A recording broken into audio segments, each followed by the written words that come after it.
बहनों, भाइयों, बच्चों, रंगारंग होली का त्यौहार मनाया। हम सब बेहद प्रसन्न हुए, गुजिया खाई। अब हम रामचरितमानस की गंगा में स्नान करने के लिए चलेंगे और आनंद लेंगे।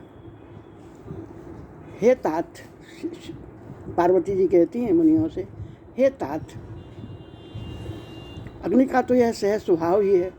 यह पाला उसके समीप कभी जा ही नहीं सकता और जाने पर अवश्य नष्ट हो जाएगा। महादेव जी और कामदेव जी के संबंध में भी यही न्याय की बात समझना चाहिए। पार्वती जी के वचन सुनकर और उनका प्रेम तथा विश्वास देखकर मुनि हृदय में बड़े प्रसन्न हुए। वे भवानी को सिर नवाकर चल दिए और हिमाचल के पास पहुँचे। पिछला वीडियो हमने 16 मार्च को बनाया था, उसके बाद आज बारी आई है रामचरितमानस की। उन्होंने पर्वतराज हिमालय को सब हाल सुनाया। कामदेव का भस्म होना सुनकर हिमाचल बहुत दुखी हुए। फिर मुनियों ने रति के वरदान की बात हिमाचल से कही। उसे सुनकर हिमवान ने बहुत सुख माना। शिवजी के प्रेम में प्रभाव को मन में विचार कर हिमाचल ने श्रेष्ठ मुनियों को आदरपूर्वक बुला लिया और उनसे शुभ दिन, शुभ नक्षत्र, शुभ घड़ी शोधवाकर वेद की विधि के अनुसार शीघ्र ही लग्न निश्चय कराकर लिखवा ली। फिर हिमाचल ने वह लग्न पत्रिका सप्तऋषियों को दे दी और चरण पकड़कर उनसे विनती की। उन्होंने जाकर वह लग्न पत्रिका ब्रह्मा जी को दे दी। उसको पढ़ते समय उनके हृदय में प्रेम समाता न था। ब्रह्मा जी ने लग्न पढ़कर सबको सुनाया, सब देवताओं को सुनाया। उसे सुनकर सब मुनि और देवताओं का सारा समाज हर्षित हो गया। आकाश से फूलों की वर्षा होने लगी, बाजे बजने लगे और 10 दिशाओं में मंगल कलश सजा दिए गए। सब देवता अपने भांति भांति के वाहन और विमान सजाने लगे। कल्याणप्रद मंगल शगुन होने लगे और अप्सराएं गान करने लगी। शिवजी के गण शिवजी का श्रृंगार करने लगे। जटाओं का मुकुट बनाकर उस पर सांपों का मोर सजाया गया। शिवजी ने सांपों के ही कुंडल और कंकन पहने, शरीर पर विभूति रमाई और वस्त्र की जगह बागंबर लपेट लिया। शिवजी के सुंदर मस्तक पर चंद्रमा, सिर पर गंगा जी, 3 नेत्र, सांपों का जनेऊ, गले में विष और छाती पर नरमुंडों की माला थी। इस प्रकार उनका वेश अशुभ होने पर भी वे कल्याण के धाम और कृपालु हैं। एक हाथ में त्रिशूल और दूसरे में डमरू सुशोभित है। शिवजी बैल पर चढ़कर चले, बाजे बज रहे हैं। शिवजी को देखकर देवांगनाएं मुस्कुरा रही हैं और कहती हैं कि इस वर के योग्य दुल्हन संसार में नहीं मिलेगी।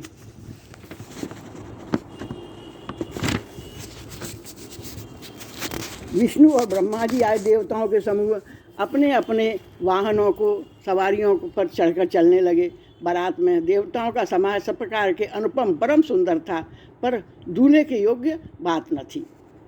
तब विष्णु भगवान ने सब दिक्पालों को बुलाकर हंसकर ऐसा कहा कि सब लोग अपने अपने दल समेत अलग अलग होकर चलो। हे भाई, हम लोगों की यह बारात बर के योग्य नहीं है। क्या पराये नगर में जाकर हंसी कराओगे? विष्णु भगवान की बात सुनकर देवता मुस्कुराए और वे अपनी अपनी सेना सहित अलग हो गए। महादेव जी यह देखकर मनी मन मुस्कुराते हैं कि विष्णु भगवान के वांग्मय वचन दिल लगी की आदत जाती नहीं है। अपने प्यारे विष्णु भगवान के इस अति प्रिय वचनों को सुनकर शिवजी ने भी भृंगी को भेजकर अपने सब गणों को बुलवा लिया। शिवजी की आज्ञा सुनते ही सब चले आए और उन्होंने स्वामी जी के चरण कमलों में सिर नवाया। तरह तरह की सवारियों और तरह तरह के वेश वाले अपने समाज को देखकर शिवजी भी खूब हंसे। कोई बिना मुख का है, किसी के बहुत से मुख हैं, कोई बिना हाथ पैर का है तो किसी के हाथ पैर बहुत सारे हैं, किसी के बहुत आँखें हैं तो किसी के एक भी आँख नहीं है, कोई बहुत मोटा ताज़ा है तो कोई बहुत ही दुबला पतला है। भयंकर गहने पहने, हाथ में कपाल लिए हैं, सबके सब शरीर में ताज़ा खून लपेटे हैं। गधे, कुत्ते, सूअर और सियार उनके मुख हैं, सियार जैसे उनके मुख हैं। भूत प्रेत नाचते और गाते हैं, वे सब मौजी हैं। देखने में बहुत ही बेढंगे जान पड़ते हैं, बड़े ही विचित्र ढंग से बोलते हैं। जैसा दूल्हा अब वैसी बारात बन गई थी। स्वर्ग में चलते हुए, मार्ग में चलते हुए भांति भांति के कौतुक तमाशे होते रहते हैं। इधर हिमाचल ने ऐसा विचित्र मंडप बनाया कि जिसका वर्णन कौन कर सकता है। जगत में जितने छोटे बड़े पर्वत थे जिनका वर्णन करके पार नहीं मिलता, तथा जितने वन समुद्र नदियाँ और तालाब थे, हिमाचल ने सबके यहाँ न्योता भेजा। वे सब अपने इच्छानुसार रूप धारण करने वाले सुंदर शरीर धारण कर सुंदरी स्त्रियों के समाजों के साथ हिमाचल के घर आए। सभी स्नेह सहित मंगल गीत गाते हैं। हिमाचल ने पहले से ही बहुत से घर सजवा रखे थे। यथा योग्य उन पर स्थानों में सब लोग उतर गए। नगर की सुंदर शोभा देखकर ब्रह्मा जी की रचना चातरी भी छोटी लगती है। नगर की शोभा देखकर ब्रह्मा जी की निपुणता सचमुच तुच्छ लगती है। वन बाग, कुएं, तालाब, नदियाँ सभी सुंदर हैं। घर घर बहुत से मंगलमय तोरण और ध्वज पताका लहरा रही हैं। वहाँ के सुंदर और चतुर स्त्री पुरुषों की छवि देखकर मुनियों के भी मन मोहित हो जाते हैं। जिस नगर में स्वयं जगदम्बा ने अवतार लिया हो, क्या उसका वर्णन हो सकता है। वहाँ रिद्धि सिद्धि संपत्ति सुख नित नए बढ़ते जाते हैं। बारात को नगर के निकट आई सुनकर नगर के चहल पहल मच गई, जिससे उनकी शोभा और बढ़ गई। अगवानी करने वाले लोग बनाव श्रृंगार करके तथा नाना प्रकार की सवारियों को सजाकर आदर सहित बारात को लेने चले। देवताओं के समाज को देखकर सब मन में प्रसन्न हुए और विष्णु भगवान को देखकर तो बहुत ही सुखी हुए। किंतु जब शिव जी के दल को देखने लगे तब तो उनके सब वाहन सवारियां, हाथी, घोड़े, रथ के बैल आदि डर कर भाग गए। कुछ बड़ी उम्र के समझदार लोग धीरे धरकर वहाँ डटे रहे। लड़के तो सब अपने अपने प्राण बचाकर भागे। घर पहुँचने पर जब माता पिता पूछते हैं तब वे भय से कांपते हुए शरीर से ऐसा वचन कहते हैं, क्या कहें, कोई बात कही नहीं जाती। यह बारात है या यमराज की सेना। दूल्हा पागल है और बैल पर सवार है। सांप, कपाल और राख ही उसके गहने हैं। दूल्हे के शरीर पर राख लगी है, सांप और कपाल के गहने हैं। लड़कों ने घर घर यही बात कही। महेश्वर शिव जी का समाज समझकर सब लड़कों के माता पिता मुस्कुराते हैं। उन्होंने बहुत प्रकार से लड़कों को समझाया कि निडर हो जाओ, डर की कोई बात नहीं है। अगवानी वाले लोग बारात को लेवा लाए। उन्होंने सबको सुंदर जनवासे ठहरने को दिए। मैना पार्वती की माता ने शुभ आरती सजाई और उसके साथ ही स्त्रियाँ उत्तम मंगल गीत गाने लगीं। सुंदर हाथों में सोने का थाल शोभित है। इस प्रकार मैना हर्ष के साथ शिव जी का परिचन करने लगी। जब महादेव जी को भयानक वेश में देखा तो स्त्रियों के मन में बड़ा भारी विषाद उत्पन्न हो गया। बहुत सी तो डर के मारे घर में घुस गईं और शिव जी जहाँ जनवासा था वहाँ चले गए। मैना के हृदय में बड़ा दुख हुआ।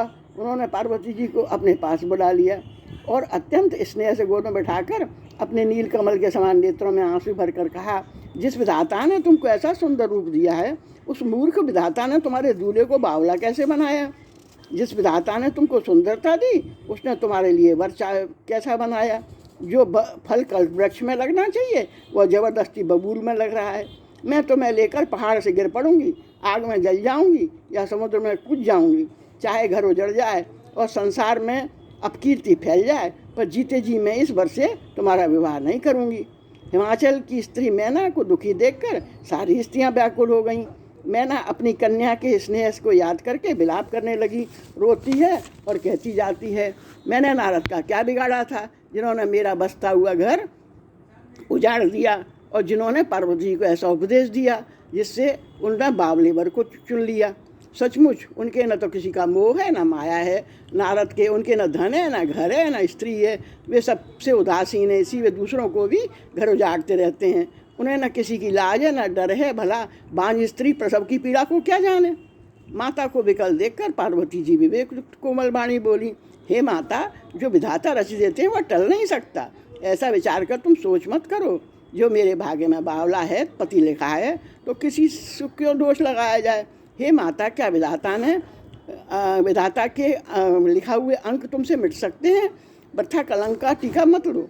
हे माता, कलंक मत लो। आंखों से आंसू बहने लगे। इस समाचार को सुनते ही हिमाचल उसी समय नारद जी और सप्तऋषियों के साथ लेकर अपने घर आए। तब नारद जी ने पूर्व जन्म की कथा सुनाकर सबको समझाया और कहा कि हे मैना, तुम मेरी सच्ची बात सुनो। तुम्हारी ये लड़की साक्षात जगजननी भवानी है। ये अजन्म अनादि और अविनाशी शक्ति है। सदा शिव जी के अर्धांग में रहती है। ये जगत की उत्पत्ति, पालन और संहार करने वाली है और अपनी इच्छाओं से नाना लीला शरीर धारण करती है। ये हमने कुछ भाग का आनंद लिया रामचरितमानस का। जय सिया राम, जय तुलसीदास, जय राम, जय श्री राम।